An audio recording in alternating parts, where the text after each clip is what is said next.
Some people say that mass immigration into the United States can help reduce world poverty. Is that true? Well, no, it's not. And let me show you why. This gumball represents the 1 million legal immigrants that the United States has taken every year on average since 1990. Now, who in the world deserves our humanitarian compassion? The World Bank has one measure of the desperately poor of the world. They make less than $2 a day. And how many people make less than $2 a day in the world? Well, let's start with Africa. In Africa alone, there are 650 million people who make less than $2 a day. 650 million. And in India, another 890 million people, desperately poor. China adds another 480 million people, making less than $2 a day. And unfortunately, the rest of Asia has a heartbreaking 810 million people who the World Bank says make less than $2 a day. And finally, there's 105 million of Latin America's population that are desperately poor. All told, the World Bank says there are 3 billion people in the world. 3 billion people who are desperately poor, making less than $2 a day. That's 3,000 gumballs. And every year, we take 1 million and suggest that we've somehow made a humanitarian difference. Of course, we don't pull our immigrants from these desperately poor populations, do we? These people are too poor, too sick, too disconnected to make it here as immigrants. We tend to pull our immigrants out of the better off poor of the world. And Mexico tends to define the type of immigrant that we bring here because the plurality of people come from Mexico.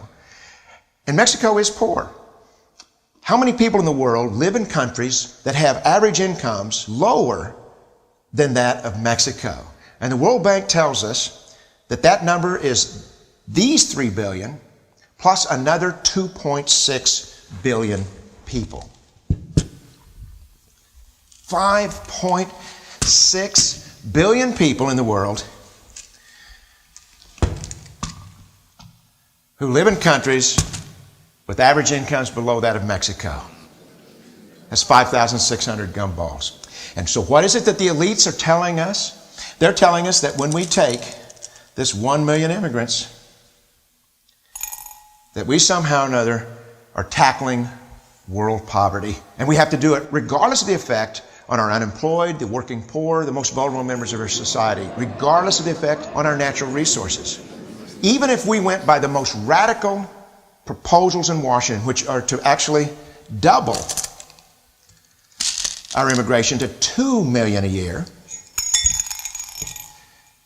which would totally overwhelm our physical, natural, and social infrastructures, we couldn't make a noticeable difference. And we may be really hurting the impoverished people of the world because the million that we do take are among the most energetic, often the better educated, certainly the most dissatisfied people that if they did not immigrate would be the agents for change to improve the lot of all the people in these countries. The true heroes in the global humanitarian field are the people in these countries who have the wherewithal to immigrate to another country, but instead stay in their countries, to apply their skills to help their fellow countrymen. Unfortunately, our immigration system tends to entice these very type of people to abandon their countrymen. The impossibility of making even a dent is actually worse than it looks here. Because last year, when we took 1 million immigrants, these countries added, births over deaths, 80 million more people into the impoverished populations. And this year, Congress is bringing in 1 million legal immigrants. And this year, according to the United Nations, these countries are expected to add another 80 million people. And next year, you can be quite sure that Congress, unless stopped by the American voters, will bring in another 1 million immigrants.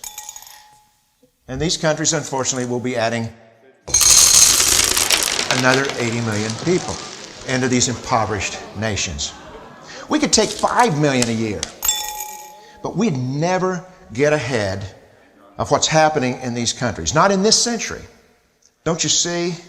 Immigration can never be an effective or significant way to deal with the suffering people of the world. They have to be helped where they live. 99.9% of them will never be able to immigrate to a rich country. There's no hope for that. They have to bloom where they're planted. The only place that 99.9% of these people can be helped is where they live. Let's help them there.